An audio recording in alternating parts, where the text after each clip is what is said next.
Guys, আজকে আমি একটু বেরিয়েছিলাম বাইরে, এসে দেখি এতগুলো পার্সেল চলে এসেছে যেগুলো আমি বাবুর জন্য অর্ডার করেছিলাম। তো খুলে দেখা যাক। আমি কি যার পার্সেল সেও খোলার জন্য ব্যস্ত। দেখো দেখো দেখো, প্লাস্টিক দেখে ধরতে যায়।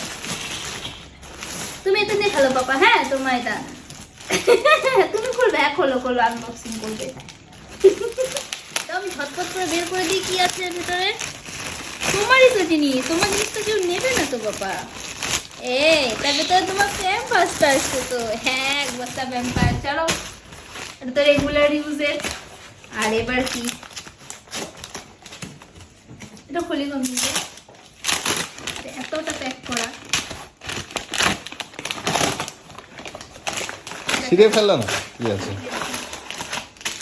এই বাবু ড্রেস। ড্রেস? হ্যাঁ, আচ্ছা, সামারে পরার জন্য টি শার্ট। আর এটা